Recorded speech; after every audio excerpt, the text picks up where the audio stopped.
Thank you, everyone, for joining me. My name is Joe Wigglesworth. I am a member of IBM at the IBM Software Group.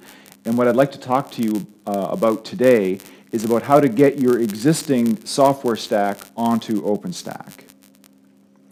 The problem that we have today is that before OpenStack came along, there were many organizations that created various software stacks for provisioning application workloads.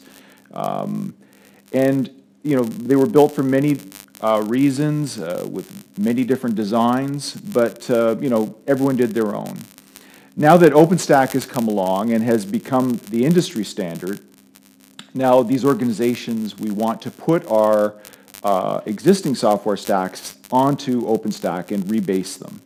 So the challenge that we have is that there are differences in the APIs, and that the applications that are built on top of the existing software stacks are not compatible with OpenStack. A very similar problem that we have is that there may be equipment manufacturers who want their networking switches or their storage to be compatible with the appropriate OpenStack projects like Neutron or Cinder. And they've already got APIs as well, and so they need a way to somehow put their equipment and make it compatible with others in the data center that are using an OpenStack API. So this is what we need to. This is the problem that we're trying to solve. So there's a couple possible solutions to doing this. One is that you could just take the OpenStack APIs, just copy them, and essentially implement them with logic that is your own and that connects to your own existing IaaS layer or the API that you have in your original equipment. An example of this is JumpGate, a project that you may have heard of. The problem with doing this, though, is that you end up creating all new code. Although the API looks the same, everything underneath is something new, and it is different. Another alternative is to take the existing OpenStack code as it is and then work with delegation logic inside the code that will then connect down to your existing IaaS layer for executing commands. And so this is the approach that we took, and so this is the one that I'm going to talk about.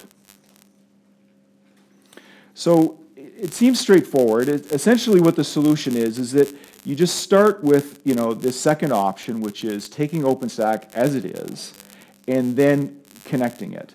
So you begin with OpenStack API and logic, and the important thing here is that you're actually bringing the logic over. So for example, any error handling, parameter passing, things like that, you're going to take advantage of that. You don't have to rewrite it, and you get the same behaviors. This is very important. And then you connect it to your delegation layer, which then calls into your own legacy API. And this is very similar to the way, for example, that you might, when OpenStack, when a new hypervisor comes along, you need to add a virtualization driver. It's a very similar idea. You connect on top of that. So we do that with the legacy API, and then of course your own API then works with the hypervisor and the rest of your equipment. So why did we do this?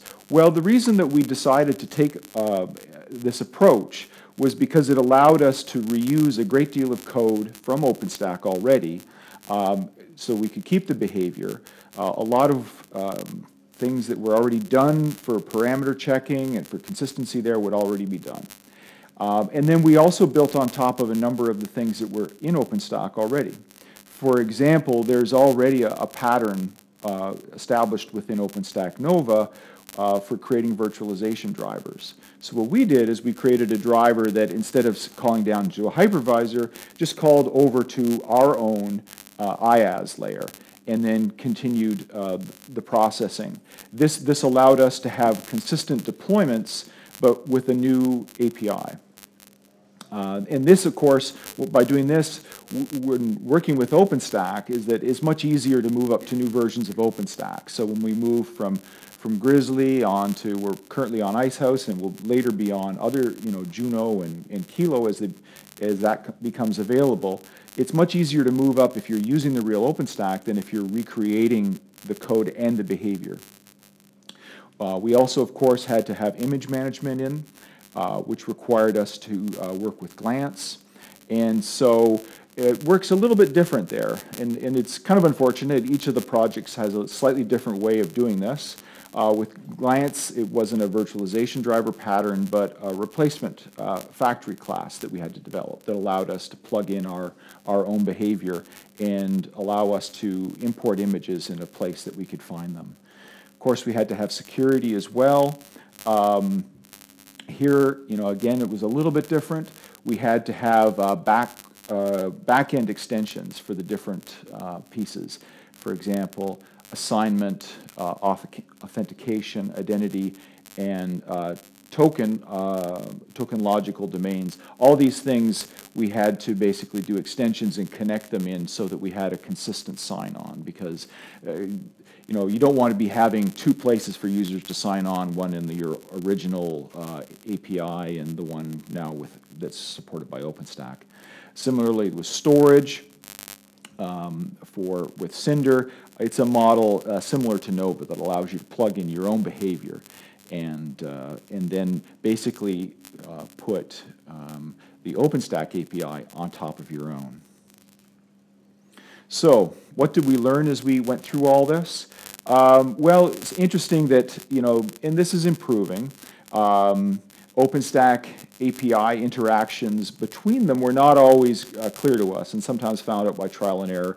We would think that, okay, all we really have to do is implement this set of APIs and then we're set. And then it would turn out that, well, no, this one calls over to this other one, which you didn't realize, and then we have to extend more APIs.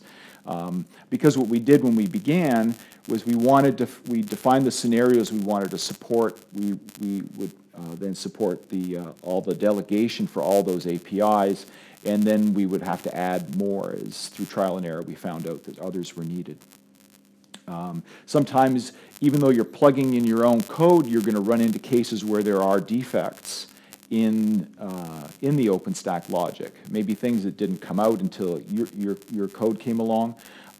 You can't necessarily overwrite those, so you've got to, like before, you've got to be plugged into the community and do the usual sort of work with the rest of the community to find and fix the defects and move on.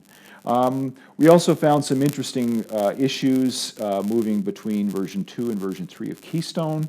Some structures that were not available, some things that we started, because we started with version 2 and then we moved up when we added support for heat.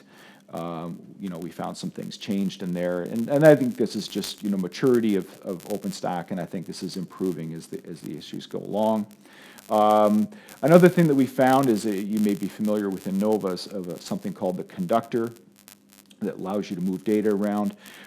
We found that in our own implementation of putting OpenStack on top of our APIs, that it was kind of limiting, that we needed a certain piece of information, and in the end we had to disable the conductor. So that, in a nutshell, is how we went and took OpenStack and then basically connected it, so we would put it on top of our own IaaS layer, and with that, what we're doing with this is we're making it possible to sort of make a transition from our old software stack, which was based on a proprietary IaaS layer, over to the new OpenStack with its standard IaaS layer. And we do this in a gradual way by putting OpenStack on top of ours and connecting it through. So if you have any questions about that, my name is Joe Wigglesworth. My contact information, my Twitter handle is on the first page, or you can reach me at Wiggles, WIGGLES, @ca.ibm.com. Thank you very much.